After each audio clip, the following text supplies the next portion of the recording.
సంతాప సభకు వచ్చినటువంటి కామ్రేడ్స్ అందరికీ, నాగన్న అభిమానులు, విప్లవకారులు, ఆయన పాటకు అనేక మంది తెలుగు రాష్ట్రాలలో కాదు దేశం అంతటా కూడా నాగన్న అభిమానులు అనేక మంది ఉన్నారు.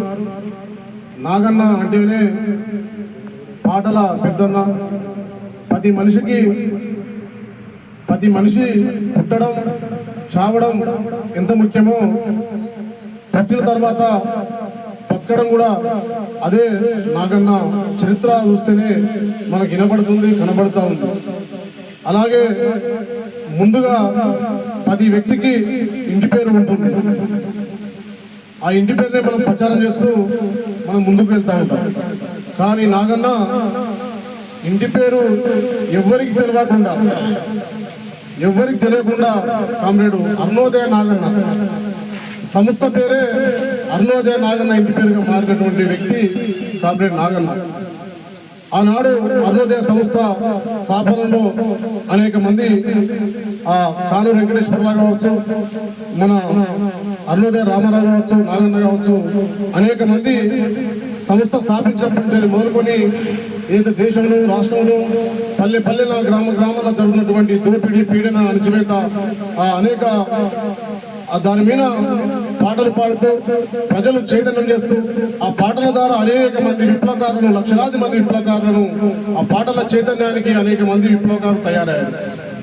అలాగే అప్పుడు ఉన్నటువంటి ఆయన ఏదైతే ఖమ్మం జిల్లా తిరుమలాయపాలెం మండలం రాజారం గ్రామంలో ఉన్నటువంటి ఆ గ్రామంలో కమ్యూనిస్టు గ్రామంగా ఉన్నప్పటికీ అక్కడ ఉన్నటువంటి దోపిడీ, పీడన, అణచివేత, కుల దురంకార పోరాటాలు దానన్నిటి కూడా చెల్లించి నాగన్న ఏదైతే ఎర్ర జెండా ద్వారానే మనం ఏదైతే నమ్మినటువంటి నూతన ప్రజాస్వామిక విప్లవం ద్వారానే ఈ దేశంలో పేదవాడికి కూడు గూడు నీడ ఏదైతే దోపిడీ లేని సమాజాన్ని స్థాపించడం కోసమే నాగన్న పోరాట జెండాను ఎంచుకున్నటువంటి ఎర్ర జెండా శిరసాయిగా ఆయన చనిపోయేంత వరకు కూడా ఆ జెండా నీడలో ఏదైతే నూతన ప్రజాస్వామిక విప్లవం వెలుగు కోసం నిరంతరం పోరాడుతున్నటువంటి నాగన్న నేడు 3 తారీఖున కళ్ళు మూయడం అంటే చాలా దేశంలో కావచ్చు, రాష్ట్రంలో కావచ్చు అనేక మందికి ఆయన చనిపోయినప్పుడు కూడా పాటలే మిగులుతాయి, ఆయన చరిత్రనే మిగులుతుంది. కాబట్టి నాగన్న ఎప్పటికీ చిరస్మరణీయుడు.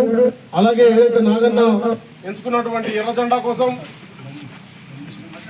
జెండా కోసం ఆయనైతే తప్పించి నిత్యం ఆనాడు జరుగుతున్నటువంటి ధరలపై పోరాటాలు కావచ్చు, దోపిడీపై పోరాటాలు కావచ్చు, పెత్తందారులపై కావచ్చు, పెట్టుబడిదారుల కోసం కావచ్చు, ఆనాడు సాగుతున్నటువంటి తెలంగాణ సాయుధ రైతాంగ పోరాటంలో మహోన్నతమైన తెలంగాణలో జరిగినటువంటి పోరాటంలో క్రియాశీలక పాత్ర వహిస్తూ పాటల ద్వారా తెలంగాణ రాష్ట్ర వ్యాప్తంగా అనేక మందిని ఉరోతరించినటువంటి నాగన్న అనేక మంది ఆకర్షితులైనటువంటి పరిస్థితులలో, అలాగే నాగన్న నాడు సార ఉద్యమం కావచ్చు, శ్రీకాకుళం నక్సల్బరీ పోరాటాలు కావచ్చు, అలాగే సిరిసిల్ల పోరాటాలు కావచ్చు, ఏదైతే మొన్న జరిగినటువంటి తెలంగాణ పోరాటం కావచ్చు, తెలంగాణ రాష్ట్రంలో అనేక రాష్ట్రానికి తెలంగాణ వస్తే నీళ్లు, నిధులు, నియామకాల కోసం పోరాడి కాలు గజ్జగట్టి కోచి గొంగడేసి నాగన్న పాడలేదు, పాడని సభ లేదు, ఆడలేదు. నాగన్న పాటల ద్వారా తెలంగాణ రాష్ట్రం సాధించుకున్న తర్వాత కూడా నాగన్న అనేకమైన పాటలు అలాగే నాగన్న పాడుతున్నాడంటే మనం ఇప్పటి వరకు కూడా నాగన్న చరిత్రలో ఇప్పటి వరకు కూడా అరుణోదయ సాంస్కృతిక సమైక్య ఈ నెల 4 నుండి 11 వరకు సంతాప సభలు నిర్వహిస్తా ఉన్నది. అలాగే రేపు జరగబోయే సుందరయ్య భవన్లో, అలాగే అరుణోదయ సాంస్కృతిక సమైక్య రాష్ట్ర వ్యాప్తంగా తెలంగాణ సుందరయ్య భవన్లో నిర్వహిస్తున్నటువంటి సభకు ప్రజాస్వామికవాదులు, విప్లవకారులు, ఆయన పాట అభిమానులు అందరూ కూడా అధిక సంఖ్యలో పాల్గొనాలని ఈ సంతాప సభకు వచ్చినటువంటి అందరికీ కూడా విప్లవ అభినందనలతో ముగిస్తా ఉన్నాం.